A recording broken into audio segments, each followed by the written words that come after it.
Hello friends, कैसे हैं सारे। मैं अंजुम आपको सुना रही हूँ अपनी नावल प्यार है या सज़ा की स्टोरी।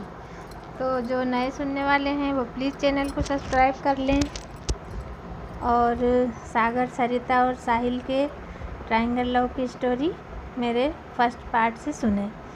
तो जो मेरे पुराने सुनने वाले हैं उन सबको बहुत बहुत थैंक यू, जो आप मुझे इतना सपोर्ट कर रहे हैं। और नए व्यूअर्स से यही कहूँगी कि मुझे प्लीज़ सब्सक्राइब कर लें। तो कल से जहाँ मैंने स्टोरी छोड़ी थी वहीं से स्टार्ट करती हूँ। तो आपका ज़्यादा वक्त ना लेते हुए करती हूँ कहानी को शुरू।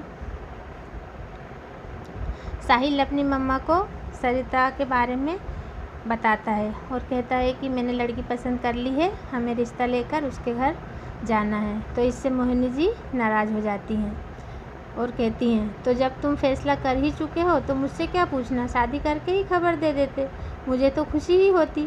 उन्होंने नाराज़गी से कहा, मम्मी आप और शालिनी एक बार चलकर उसे देख लीजिए, छोटे से शहर से ताल्लुक़ रखती है, आप पसंद नहीं करेंगी, लेकिन मेरे लिए फॉर्मेलिटी ही निभा दीजिए। मुझे हाई सोसाइटी की लड़की नहीं चाहिए थी, मुझे ऐसी लड़की चाहिए थी जो मुझे समझ सके और मुझे इम्पोर्टेंस दे, ना कि मेरी दौलत को, जो मेरे इस मकान को घर बना सके। मुझे इससे कोई फ़र्क नहीं पड़ता कि वो मिडिल क्लास फैमिली से है। सुनकर मोहिनी बोली, तुमने जो सोचा मुझे नीचा दिखाने का, तो तुमने पक्का इरादा ही कर लिया है, इसीलिए तुम ये कर रहे हो। तुमने हमारे स्टैंडर्ड और मेरी चॉइस का बिल्कुल भी ख्याल नहीं रखा। आफ्टर ऑल तुम्हारी लाइफ है, डिसाइड करने वाली मैं कौन होती हूँ। बस फॉर्मेलिटी ही निभा पाऊँगी और ज़्यादा मुझसे तुम कोई उम्मीद मत करना। वैसे अगले संडे से पहले तो मुझे टाइम नहीं है, तुम्हें जल्दी हो तो शालिनी को लेकर भी जा सकते हो, मुझे कोई प्रॉब्लम नहीं होगी। ऐसा कहते हुए मोहिनी पैर पटकती हुई कमरे से बाहर निकल गई थी। साहिल जानता था उसके सिंपल होने से उसकी मम्मी उसे पसंद नहीं करती थी। समय के साथ साथ बहुत सी दूरियां बढ़ गई थी, इसलिए साहिल पूनम में ही अपनी माँ को ढूंढता था। चलो अगले संडे ही सही, मम्मी के पास उसके लिए वक्त तो निकला। यह खबर वो शालिनी को बताने उसके रूम में आ जाता है। शालिनी लैपटॉप पर कुछ कर रही थी। साहिल को देखकर बोली, आइए ब्रो, तुम्हें एक गुड न्यूज़ देनी है। मैंने तेरे लिए भाभी ढूंढ ली है, अगले संडे उसे देखने चलना है शालिनी, साहिल ने कहा। शालिनी बोली, कैसी है, क्यूट तो है ना। मैं जानती हूँ आपकी पसंद कोई क्यूट सी लेकिन सिंपल लड़की ही होगी। शालिनी थोड़ी फीलिंग समझती थी साहिल की। उसने थोड़ा खुश होकर कहा। वो बोला, चल तुझे तस्वीर दिखाता हूँ। साहिल शालिनी को अपने रूम में लैपटॉप पर सरिता की फ़ोटो दिखाता है। शालिनी देखकर बोलती है, वाओ वेरी क्यूट ब्रो, मुझे तो बहुत अच्छी लगी। आपने क्या मम्मा को बताया? मम्मा नाराज़ तो नहीं होंगी आपकी इस सिंपल सी पसंद पे? तो साहिल बोला, नाराज़ है सरिता, मैं उन्हें बता चुका हूँ।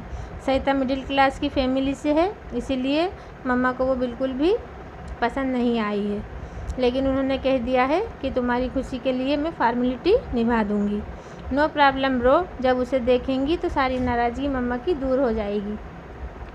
Thank you Shalini. साहिल को थोड़ी खुशी होती है कि चलो शालिनी तो उसे समझ पा रही है। साहिल ने पूनम को फ़ोन लगाया और अगले संडे को सरिता के घर जाना है, मम्मी भी तैयार हो गई हैं बताया। खुश होकर बताया था साहिल ने। उधर पूनम भी बहुत ज़्यादा खुश हो गई थी, अब उसका चाहा जो पूरा होने जा रहा था। पूनम ने सुभाष को फ़ोन लगाया, उधर से प्रेमा ने उठाया था। पूनम बोली, भाभी खुशखबरी है, साहिल अपनी मम्मी के साथ अगले संडे आ रहा है आपके यहाँ। आप भैया से बात करके सब इंतज़ाम ठीक से कर लेना। प्रेमा बोली, दीदी आप भी आइएगा उनके साथ, मुझसे तो अकेले कुछ संभल नहीं पाएगा। आप उन्हें जानती भी हैं, साथ रहेंगी तो अच्छा लगेगा। हाँ भाभी, मैं तो ज़रूर आऊँगी। वैसे भैया की तबीयत अब कैसी है, कुछ सुधार है या नहीं? पूनम ने पूछा। प्रेमा उदास होकर बोली, वैसे तो ठीक है लेकिन कमज़ोरी बढ़ रही है। सरू उन्हें हमेशा ही खुश रखने की कोशिश करती है, अभी तो वो सो रहे हैं। प्रेमा ने कहा, ठीक है भाभी, रखती हूँ। प्रेमा का जैसे कलेजा फटा जा रहा था। पूनम ने कहा और फ़ोन रख दिया था। सरिता की शादी इतनी जल्दी यूँ अचानक? सुभाष बीमार होने की वजह से, वरना तो वो अपनी सरू को इतनी जल्दी ससुराल नहीं भिजवाना चाहती थी। लेकिन वक्त बहुत बलवान होता है, इंसान को बहुत मजबूर कर देता है। वक्त से कोई नहीं जीत पाया आज तक। वो सुभाष के जागने का इंतज़ार कर रही थी, तभी सरिता आ जाती है। प्रेमा सरिता को बताती है, सरू दीदी का फ़ोन आया था, तुम्हारी बुआ का। साहिल अपनी मम्मी को लेकर अगले संडे आ रहा है। मुझे तो बड़ी घबराहट सी हो रही है बेटी, सरिता के करीब जाकर बोली। तू आजकल बहुत खामोश और उदास सी रहती है। क्या कोई बात है जो तूने मुझसे छिपा रखी है? क्या अपनी माँ को नहीं बताएगी? सरिता बोली। ऐसा तो कुछ भी नहीं है माँ, बस बाबा की वजह से मैं थोड़ी परेशान हूँ। अच्छा बता, तूने देखा है साहिल को? तुझे तो पसंद है ना? मैं तेरी माँ हूँ, मुझसे कुछ भी मत छिपाना। तेरी आने वाली ज़िंदगी का सवाल है सरू, बताना तुझे पसंद तो है ना साहिल? सरिता का मन बिखरा जा रहा था, दिल डूबा जा रहा था। क्या कहूँ माँ, आपकी सरिता अब पहले वाली सरिता नहीं रही है, तो बस जिंदा लाश है जो अपनी सांसों का बोझ ढो रही है। और लाशों की क्या पसंद और क्या नापसंद, वो हिम्मत करके बोली। माँ, आपकी और बाबा की खुशी में ही मेरी खुशी है। आप जो भी फैसला करो मुझे मंजूर होगा। आप बुरा थोड़ी ना चाहोगे मेरे लिए। मैं बाबा के लिए सब कुछ करूँगी माँ। मैं बाबा को कोई तकलीफ़ नहीं देना चाहती। वैसे तो मैं अभी शादी नहीं करना चाहती थी, पढ़ाई करना चाहती थी, लेकिन बाबा की इस हालत में इनकार करना ठीक नहीं होता। मुझे भी तो उनकी अच्छी बेटी बनना है, जैसे वो मेरे अच्छे बाबा हैं। कहकर सरिता प्रेमा के गले लगकर रोने लगती है। ममता के आंचल ने सरिता के दिल को कुछ सुकून मिल रहा था। प्रेमा बोली, मेरी बच्ची, भगवान तुझे हमेशा खुश रखे। तूने हमेशा हमारा बहुत मान रखा है। हमें गर्व है कि हम तेरे जैसी बेटी के माँ बाप हैं। बाहर सूरज डूबने वाला था। सरिता चंपा के नीचे बैठी डूबते सूरज को देख रही थी। तभी माधुरी आकर उससे लिपट जाती है। ओह सरिता, कितने दिनों बाद, कैसी है तू, बता ना? वही अपने पुराने अंदाज में पूछती है। सरिता को यूँ उदास उसने कभी नहीं देखा था। वो तो हमेशा ही मुस्कुराती रहती थी। फिर उसने अंदाज़ा लगाया, शायद अपने बाबा के कारण उदास है। वो अपने बाबा को बहुत चाहती है। सरिता, तेरे बाबा ठीक हो जाएंगे, तू इतनी उदास क्यों है? कितनी बदल सी गई है, ऐसा भी क्या? तू तो मुझे हमेशा हौसला देती थी और अब खुद ही इस तरह, कैसे? यही बात है ना, या कोई और भी बात है? मुझे नहीं बताएगी क्या? या बुआ के यहाँ किसी को अपना दिल दे आई है और इसी के लिए उदास है? उसी की याद में यूँ उदास बैठी है। माधुरी ने जरा शरारत से कहा। बता ना प्लीज़, तेरी उदासी मुझसे नहीं देखी जाती। तभी वहाँ प्रेमा आ जाती है। माधुरी प्रेमा से बोली, मौसी देखा आपने, इसने अपना क्या हाल बना रखा है? प्रेमा बोली, अरे बेटा, इसे अब ससुराल जाने की चिंता हो रही है। संडे को आ रहे हैं इसके रिश्ते वाले। वाह सरिता, इतनी बड़ी खुशी की बात है और तू यूँ मुँह लटकाए बैठी है। प्रेमा बोली, लड़का खुद इसे पसंद करता है, इंजीनियर है, बहुत बड़े घराने का भी। इसकी बुआ के घर आना जाना है, इसने भी तो देखा है। उसे फिर भी खुश नहीं है। समझा जरा इसे, एक ना एक दिन तो हम लोगों को छोड़कर जाना ही पड़ेगा ना। मैं इसके बाबा को देखती हूँ, जाग गए हैं शायद। और प्रेमा चली जाती है। माधुरी हैरान होकर और खुशी से बोली, तूने देखा है, तब तो बात भी की होगी। कैसा है यार? क्या उसी की वजह से तू इस तरह उदास बैठी है? सलमान, शाहरुख या ऋतिक के जैसा कैसा है, बता ना मुझे। तुझे तो सब पसंद करते हैं, लेकिन तुझे जो पसंद आए वो तो हीरो की तरह ही होगा। सरिता बोली, काफ़ी स्मार्ट है, नेचर भी अच्छा है, माँ बाबा को तो पसंद आ ही जाएगा। सरिता वैसी ही उदासी से बोली, और तुझे? मैं तुझसे पूछ रही हूँ, तेरी पसंद क्या है? सरिता ने कहा, मुझे भी पसंद है, लेकिन उसके बातों में कोई खुशी नहीं थी और आंखों में वही उदासी छाई हुई थी। वो तो तुझे देखकर ही पागल हो गया होगा, तुझे प्रपोज भी किया होगा, है ना? लेकिन मैं जानती हूँ तूने ज़रूर कहा होगा, जो माँ बाबा कहेंगे मैं वही करूँगी। बोल, सच है ना? माधुरी ने कहा, मैं जानती हूँ तू ऐसी ही है, मगर तू बिल्कुल अच्छी नहीं है सरू। कोई जब तुझे इतना पसंद कर रहा है तो तुझे खुश होना चाहिए। तू तो आंखों में इतनी उदासी लिए बैठी है।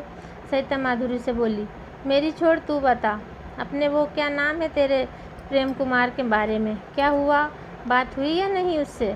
माधुरी एकदम से सीरियस हो जाती है, कहने लगती है, हाँ सरिता, 2 दिन पहले ही मैं उससे अकेले में मिली थी। मैंने उसे सब कुछ सच सच बता दिया कि मैंने किस तरह अपने हालात से समझौता करके सेठ के साथ एक नाजायज़ रिश्ता बनाया है और उसे निभा रही हूँ, लेकिन अब मैं किसी के भी लायक नहीं हूँ। तू जानती है सरिता, वो पता नहीं किस मिट्टी से बना है। मेरी सब सच्चाई जानकर भी मुझसे शादी करना चाहता है। मैं तो सोच भी नहीं सकती थी कि इस दुनिया में प्रेम की तरह भी कोई हो सकता है। उसने मेरा नज़रिया ही बदल कर रख दिया, मजबूर कर दिया ये सोचने पर कि कुछ लोग ऐसे भी होते हैं जो औरत को सिर्फ जिस्म की ज़रूरत पूरी करने वाली चीज़ ही नहीं समझते, उसकी भावनाओं को भी समझते हैं, उसे अपने मन मंदिर की देवी भी बना सकते हैं। प्रेम की बातों से, उसके व्यवहार से मैंने अपनी सोच बदल ली है। सभी मर्द मेरे बाबा की तरह नहीं होते सरिता। सरिता बोली, मैं भी तो तुझे यही समझाती थी कि दुनिया में सब एक जैसे नहीं होते हैं, मगर तू कहाँ मानती थी मेरी बात। माधुरी बोली, हाँ सरू, वो बहुत ही नेक इंसान है। मेरी सच्चाई जानकर भी बोला, माधुरी, प्यार जिस्म से नहीं आत्मा से होता है। तुम्हारा तन जरूर अपवित्र हो सकता है, लेकिन तुम्हारी आत्मा तो पवित्र ही रहेगी। लेकिन तुम्हें देखकर जितना मैंने समझा है, तुम्हारी आत्मा बिल्कुल पवित्र है। तुमने जो दूसरों की ज़िंदगी संवारने के लिए यह पाप अपने सिर लिया है, इससे तुम्हारा अपना तो कोई स्वार्थ नहीं है, और इस नाजायज़ रिश्ते को भी तुम इतनी ईमानदारी से निभा रही हो। देखा है मैंने। मेरी एक बात ध्यान से सुनो, प्रेम ने कहा। मैंने तुम में वो देखा है जो इस सेठ ने नहीं देखा। उसने जो देखा वो उसने पा लिया, लेकिन मैं जो देख रहा हूँ, मैं तुमसे वो ही पाना चाहता हूँ। तुम यह सब खत्म कर दो। मैं तुम्हारे साथ तुम्हारे परिवार की भी जवाबदारी संभालूंगा। बस मुझसे शादी कर लो और मेरी ज़िंदगी में आ जाओ, बाकी सब ठीक हो जाएगा। और तुम्हारी पिछली ज़िंदगी को लेकर मुझे तुमसे कोई शिकायत नहीं होगी।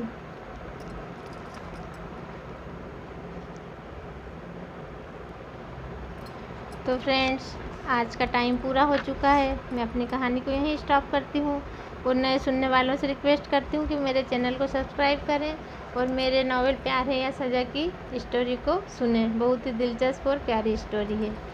तब तक के लिए, कल तक के लिए, बाय।